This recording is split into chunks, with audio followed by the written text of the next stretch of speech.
Why can't scientists agree on when the first animals evolved? There are estimated to be nearly 8 million species of animal living today, inhabiting almost every environment and displaying a remarkable range of forms and functions.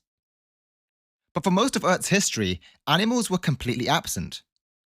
The first animals evolved in the oceans, and with their abilities to move and burrow, they fundamentally altered the Earth's carbon cycle. But when exactly did this happen? How do we know when the first animals appeared, and what did they look like? Well, in this episode, we're going to answer those questions. So sit back and relax, because this one's going to be interesting. I'm your host, MrEarthGuy, and you're listening to Earth SciShow.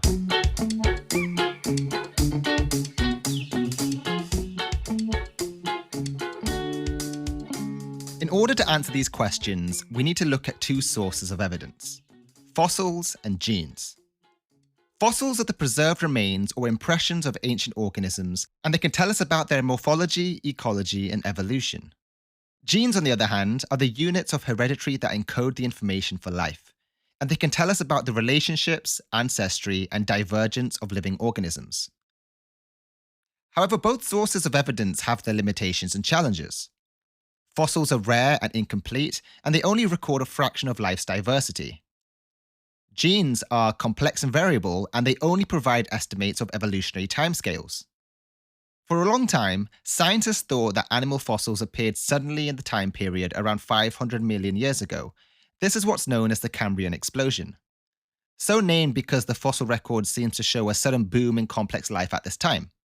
However, since then, paleontologists have discovered older fossils of strange-looking organisms. These are called Ediacara biota, and they date to around 574 million years ago. Some of these fossils represent the oldest animal fossils ever known. These recent advances have taken the animal fossil record back only so far. Reports of older and more simple animal-like fossils have been published, such as sponge-like fossils from Canada that were around 800 million years old. But these older fossils cannot yet be conclusively proven to be animals. They could be algae or perhaps not even fossils at all.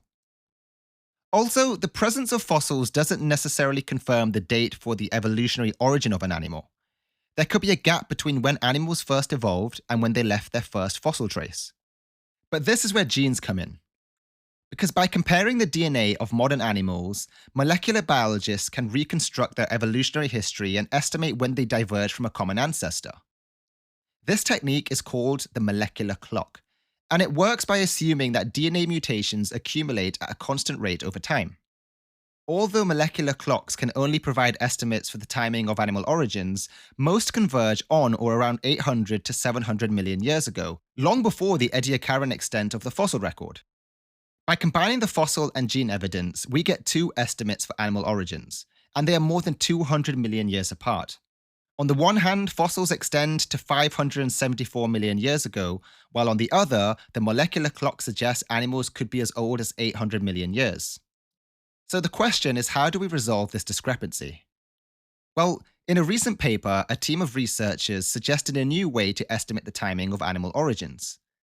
Instead of documenting the oldest animal fossils, they first consider which kind of rocks could preserve those animals.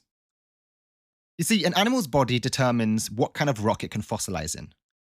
Many animals have shells and skeletons that can be preserved in most types of sedimentary rocks, such as sandstones. However, the first animals did not have any shells or skeletons. Animals evolved these structures at a later time. The team found that fossils of animals lacking shells or skeletons, such as worms, are often confined to rocks that are rich in clay minerals. Clays have an antibacterial property that can stop the decay of animal soft tissues. The team tested rocks from the geological eras older than 635 million years ago. They wanted to work out which ones had the clay-rich composition necessary to fossilize the first animals.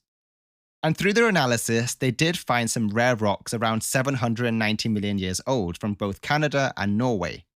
And what they found was interesting. More so because none of these rocks contained any animal fossils. This suggests that animal fossils are absent at this point in time. Not because they couldn't be preserved, but perhaps because they weren't there to begin with. Animals hadn't evolved yet. This is an exciting new way to tackle an old problem in science. By combining fossils and genes with rocks and minerals, we can get closer to understanding when and how animals first evolved on Earth. Thank you for listening to this episode of Earth SciShow. I hope you enjoyed it, and please subscribe and share it with your friends. It's amazing to see how this podcast has taken off with all of the comments and reviews. And if you haven't, I would appreciate it if you could leave me a review or a star rating. You've been listening to Earth SciShow, and I'm your host, MrEarthGuy. And remember, stay curious.